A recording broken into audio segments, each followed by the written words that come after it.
Hi friends, இன்றைக்கி வாங்க நம்ம ராகி ரொட்டி சுடப்பலாம். எப்படி சுடலான்னு உங்களுக்கு நான் சொல்லித்தரேன். கேப்பேன்னு சொல்லலாம், ராகின்னு சொல்லலாம், ஆரியம்னு சொல்லலாம். இதுக்கு 3 பேர். அதாவது 1 கப்பு எடுத்திருக்கேன். அதுக்கு முருங்கை கீரை அதே மாதிரி ஒரு 1/2 கப்பு கீரை நல்லா வாஷ் பண்ணிவிட்டு நல்லா கட் பண்ணி வச்சுருக்கேன். அதாவது கையிலேயே நல்லா பிச்சு வச்சுருக்கேன். கொத்தமல்லி தழை கொஞ்சம், அதுவும் பொடியாக கட் பண்ணி வச்சுருக்கேன். ஒரே ஒரு பச்சை மிளகா பொடியாக கட் பண்ணி வச்சுருக்கேன். ஒரு பெரிய வெங்காயம் பொடியாக கட் பண்ணி வச்சுருக்கேன். ஒரு டீஸ்பூன் மிளகாய்த்தூள், தேவையான அளவு உப்பு, அதே மாதிரி அரிசி மாவு 1 ஸ்பூன் போட்டுக்கலாம். இப்போ வாங்க அது எப்படி பிசையலான்னு பார்க்கலாம். இப்போ 1 கப்பு போட்டோம். உங்களுக்கு விருப்பம் எவ்வளோ வேணுமோ உங்கள் வீட்டுக்கு தேவையான அளவு நீங்கள் போட்டுக்கோங்க. இப்போ அரிசி மாவு 1 ஸ்பூன் போட்டிருக்கேன்.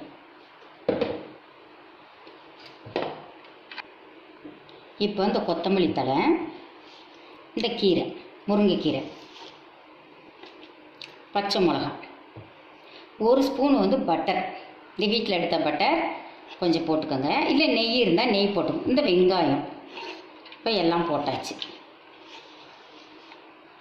இதுக்கப்புறம் தேவையான அளவு உப்பு போட்டுக்கலாம். உப்பு போட்டுட்டு இந்த மிளகாத்தூள் போட்டு ஃபஸ்ட்டு இதையெல்லாம் ஒன்றா பெசரிக்கணும்.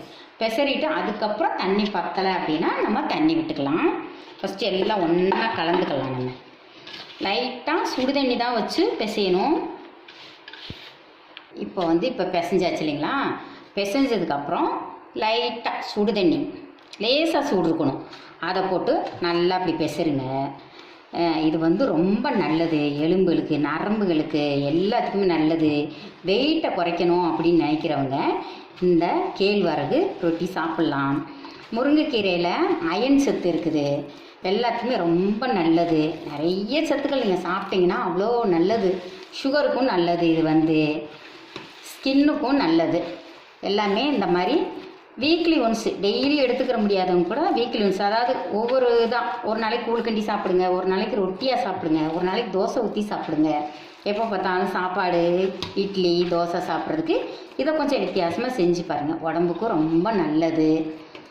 இப்போ வாங்க அது எப்படி செய்யலான்னு பார்க்கலாம். இப்போ எல்லாம் பிசைஞ்சாச்சு, நல்லா இப்படி கொஞ்சம் தளர்வாக பிசைஞ்சாச்சு. ஏன்னா இது இப்படி தட்டை தான் போகிறோம், அதனால் பிசைஞ்சாச்சு. இப்போ வாங்க தோசைக்கல்லை அடுப்பில் வச்சுட்டு பார்க்கலாம். இப்போ அடுப்பில் கல் காய வச்சாச்சு. இப்போ ஒரு வாழை இலையில் நம்ம இப்படி தட்டுக்கலாம்.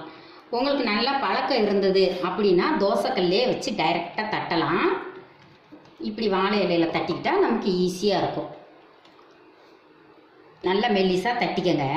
அதில் என்ன பண்ணுங்கள், சின்ன ஹோல்ஸு இப்படி ஒரு 2 3 4 இடத்துல போட்டுருங்க. அது எதுக்காக போடுறோம்னா உள்ளுக்குள்ளே நல்லா வேகும். அதுக்காக ஏன்னா மாவு நல்லா ராகி இது நல்லா வேகும். இப்போ தோசைக்கல்ல இப்படி போட்டுடலாம். போட்டுட்டு வெந்த உடனே அந்த இலை இப்படி எடுக்க ஈஸியாக வந்துடும், எடுத்துடலாம். இதில் நார்ச்சத்தும் ரொம்ப அதிகமாக இருக்குது, அதனால் இதை கண்டிப்பாக எடுத்துக்கோங்க. இப்போ லைட்டாக இப்படி வெந்ததுக்கப்புறம் இந்த இலையில ஒட்டாது பாருங்கள், இப்படி தனியாக வந்துடும். ஈஸியாக இருக்குது பாருங்கள். கல்லுலேயே வச்சு நம்மளால் தட்ட முடியாது, சுடும். இப்போ வேகட்டும், சிம்மிலேயே வைங்க, சிம்மில் வச்சு வேக விடுங்க. சரியாக வேகலை அப்படின்னா கூட வயிற்றுக்கு சரியில்லாமல் போகும், அதெல்லாம் நல்லா வேக விட்டு எடுங்க. இப்போ ஒரு சைடு வெந்துருச்சு. வெந்ததுக்கப்புறம் பெரட்டி போடணும். பெரட்டி போட்டு இதுக்கப்புறம் நீங்கள் நெய் விட்டுக்கலாம், எண்ணெய், நான் நல்லெண்ணெய் ஊற்றுறேன், நீங்கள் எது வேணாலும் உங்கள் விருப்பம்தான்.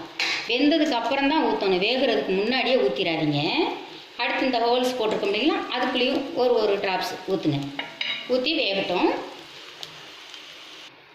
இப்போ வெந்துருச்சு, எடுத்துடலாம்.